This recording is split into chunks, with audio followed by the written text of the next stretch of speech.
Olá pessoal, tudo bem? Espero que vocês estejam bem. Hoje vamos para mais uma aula de Ciências Humanas dos módulos 4. E hoje nós vamos começar por uma notícia que ela foi publicada pelas mídias no dia 24 de junho de 2020. Então vamos ler a notícia? É um resumo da notícia, ela não está na íntegra, tá bom?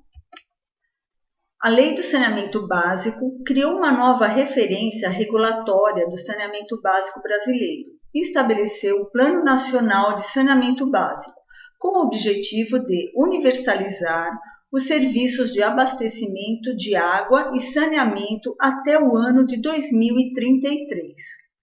O novo marco legal do saneamento básico estabelece mecanismos para atrair investimentos privados básicos para o setor.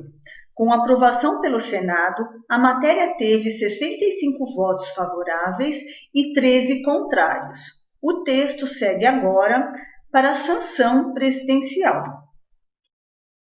Então, gente, este é um resumo de uma notícia que ela foi publicada no dia 24 de junho. E eu gostaria que vocês, se possível, vocês podem pesquisar e refletir um pouquinho sobre as políticas públicas do Estado para a nossa sociedade. Pensem um pouquinho o papel do Estado na nossa sociedade com relação ao saneamento básico. O que seria possível fazer? Pensem um pouco, se quiserem discutam, conversem, mas vamos pensar um pouco agora e saber e lembrar um pouquinho do conceito de saneamento básico. Saneamento básico é um direito assegurado pela Constituição. Lembrem o que é Constituição, é a lei maior do país. Às vezes a gente lembra e fala saneamento básico, água encanada, apenas isso. Mas tem outras coisas também relacionadas ao serviço de saneamento básico. Então, o saneamento básico ela pode ser o esgotamento sanitário, a limpeza urbana, a drenagem urbana, manejos de resíduos sólidos e de águas pluviais. Então, vamos ver o conceito de águas pluviais. Vocês sabem? Águas pluviais, se vocês puderem observar aqui, este desenho aqui, eu acho que vocês já olharam pelas ruas, não tem tantos, mas vocês talvez tenham visto ou já repararam que aqui está escrito águas pluviais. Então, neste bueiro, nesta tampa de bueiro, ela está se referindo que no subterrâneo nós temos uma galeria de coleta de águas pluviais, que estas águas pluviais são águas provindas das chuvas. Então, elas são coletadas através dessa galeria subterrânea, ela vai sendo coletada e até chegar num lago, nos rios. Então, ela não se mistura com o esgoto. Teoricamente, seria isso, tá?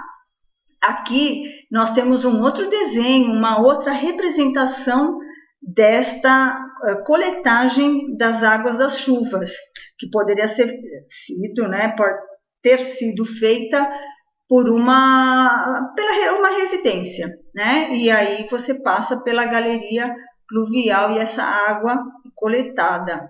Então, é mais uma forma de saneamento básico, importante para a gente pensar nesta questão, mas infelizmente a gente não tem muito aqui, né, no Brasil. Então, vamos olhar essas imagens e aí a gente pode pensar um pouquinho que quando a gente olha para estas imagens, vocês podem ver que através delas nós temos um sinal do nível de desenvolvimento do país. Então, a gente pode ter um indicativo. A gente começa a ver que a indicação destas imagens pode saber se um país é muito ou pouco desenvolvido, né? O que pode acontecer com estas pessoas aqui com a falta de saneamento básico. E esta imagem aqui que nós estamos vendo, que são as casas dos povos ribeirinhos, vocês lembram que na aula anterior sobre a floresta amazônica, nós vimos algumas imagens da região amazônica. Então, os povos ribeirinhos, eles vivem na região amazônica, nessas palafitas, que são essas moradias que eles constroem nas margens dos rios.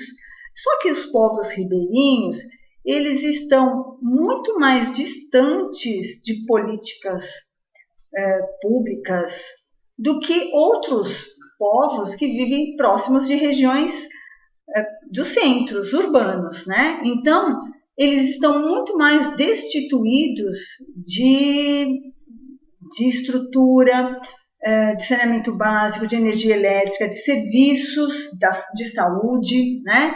Então, esses povos ribeirinhos, eles estão muito mais à margem dessas questões.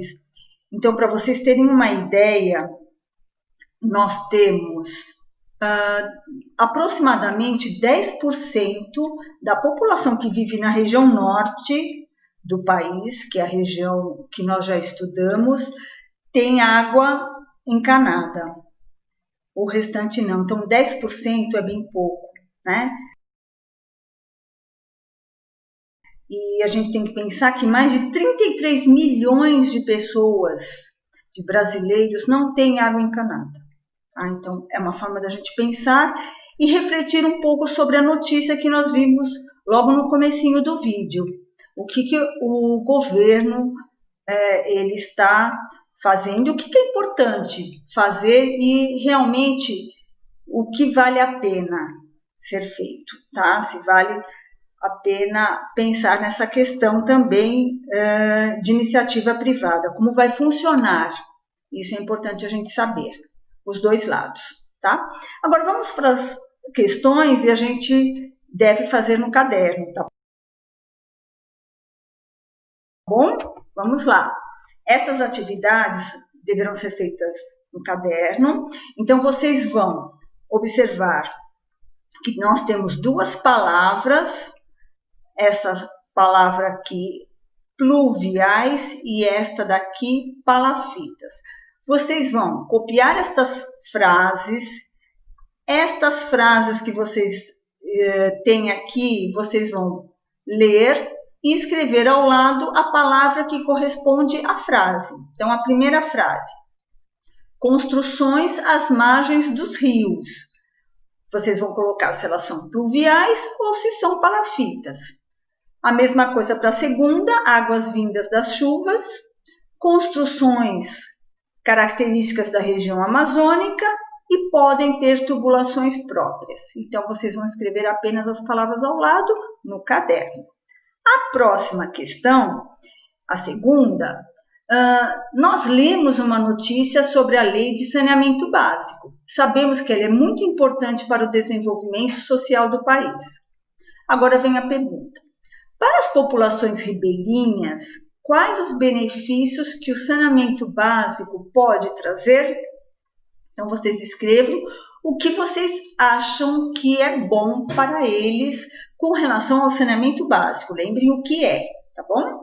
E a terceira: a falta de saneamento básico ajudou o coronavírus a se espalhar? Sim ou não? Comente. O que você acha que pode ter espalhado ou não o vírus, se o saneamento básico foi um fator importante para esse aumento ou não, se ele ajuda, tá bom? Aí vocês pensem e escrevam o que vocês sabem e entenderam desse vídeo, tá bom? Então, até breve, um beijo e vamos estudando, tá bom? No caderno, hein, gente?